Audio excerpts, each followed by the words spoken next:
Hello teachers, this is the instructional guide for primary 3, term 2, week 9. Okay, so this week we're going to do ordering fractions, which is a continuation from last week.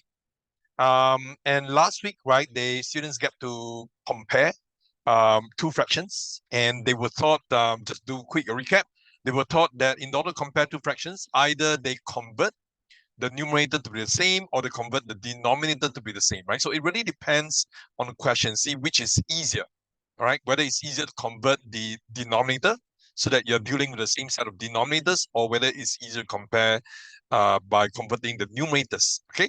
So let's start off with this learning portion here. So they're supposed to order these three fractions. And the way that we do this, right, is to do compare the first two fractions first, or two of fractions. So here we have 2 out of 3 compared with 3 out of 4, right? So they should know that, in order, oh, I'm sorry. In this case, right, actually they can convert all into the same denominator, right? Because 3 can make it 12, 4 can make it 12, right? So all they need to do, if they're to find out which is the greatest, just compare and make sure the denominator is the same.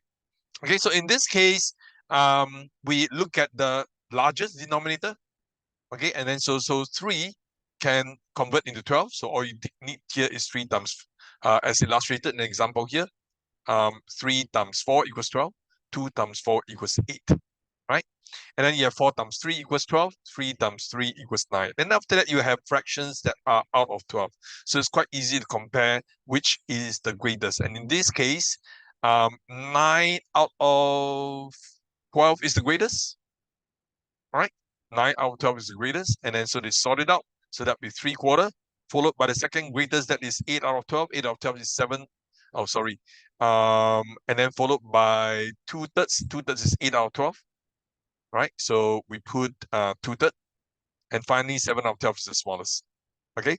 So yeah, all right. Make sure, remind them that they have to write the original fraction here, not the one that that have done after comparison. Okay, then we can also do this by numerator. I think they understood this from last previous lesson. So here it's easier to make the numerator, convert all fractions in the same numerator rather than the denominator. But in this case, if you have the same numerator, then obviously for denominator, the larger it is, the smaller it is. Okay. All right. So, and then get them to do practice, right? So they should be able to do this, but do monitor their individual progress. Make sure that they know which to convert. Okay, the working must be there. All right, and then we move quickly into some other questions here. Okay, so this is a fresh start, right? See, if you think that they are if they are really confident doing this, right, you can get them do on their own. Otherwise, you can demonstrate maybe the first two questions. Right here, they're supposed to convert. They're supposed to compare 1 out of 4, 2 out of 11, and 3 out of 8. So in which case, it may be a bit more challenging, although this can be done, right? But it may be a bit challenging because first of all, 4 and 11, 4 can't make into 8, 8 can't make into 11. They may consider making, same here, 1 and 2 and 3, right? You can't make them the common denominator, right? Unless you want to make it to 6, but I don't think they're ready to do that yet. So what they can do here is to compare the first two fractions, right? So 1 out of 4 or 2 out of 11, which is smaller, because here the question is asking for smaller. So what it can do is it'll be easy to convert the fractions into the same numerator, which is 2. So 1 out of 4, right, is the same as convert into numerator, the same, which is 2. So it's 2 out of 8. So that it can compare, right? 2 out of 11 and 2 out of 8, which is smaller, right? So when numerator the same, denominator bigger it is, the smaller it is. So 211 is smaller, so you can write it this way. Again, make sure that the original fraction is written, right, instead of 2 out of 8. Okay, so get them to do B and C. This is continuation. So after they found out that which is the smaller one, right? Then what they do is so now they found that 211 is smaller. Okay, now they compare 1/4 and 3/8 to find out which is smaller. Okay, so there you go, right? 1/4 of 3/8 is smaller. So therefore, it is found that 1/4 is the same as 2/8. Right, so you compare these two. Initially 211, and then now you compare 1/4 with 3/8. And then so the conclusion, 1/4 is smaller than 3/8. So that means 211 is the smallest, right? Because 211 is smallest here. So you compare the, you take 1/4 and you take the greater one and you compare it with 3/8. All right. Okay. I would think that it is necessary for them to do a question on their own here, right? So get them do question 5. Make sure they can do it. Okay.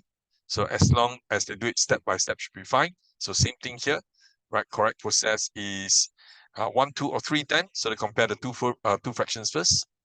Okay. After that, they compare 1, 2, and 7. 1 out of 2 and 7 out of 12. Right. So once you compare the first one with the second one, you compare the first one and the third one, right? You will be able to arrange the fraction in order. Okay. All right. Okay, let's see. And then okay, some of the greatest. Might want to do one question on greatest here. Right. So maybe do this question, get them do on their own, because here it will require them to you know, do the working all on their own, right? So observe that they have done the same thing, that they have done it correctly. Let me see what else. Okay, okay, let's do page 17, question 14.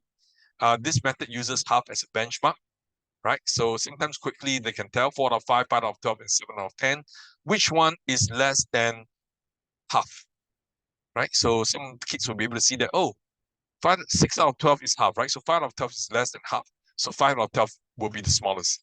So then all they need to do is just compare these two. Okay, that's the idea of this method. Okay, get them to try B on their own using the half as a benchmark method.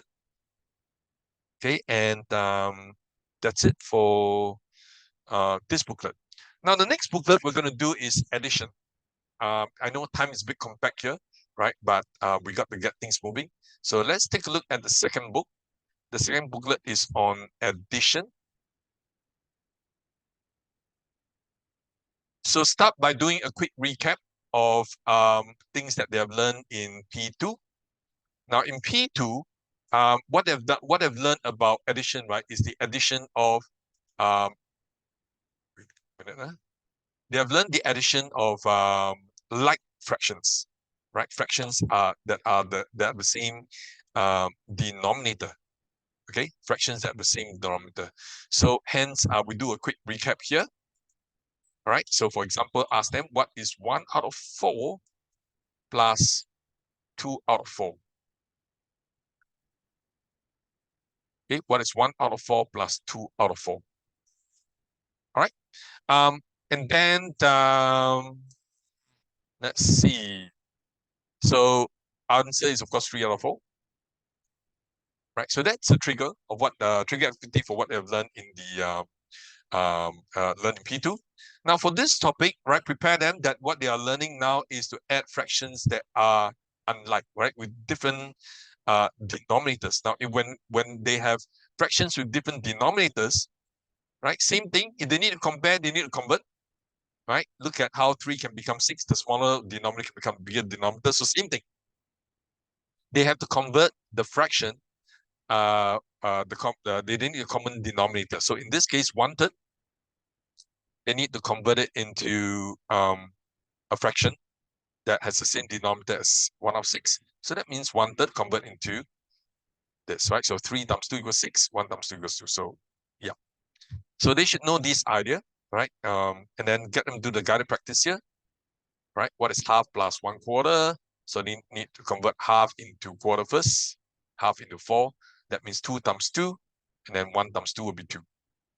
Okay, so 2 out of 4 plus 1 out of 4 equals 3 out of 4.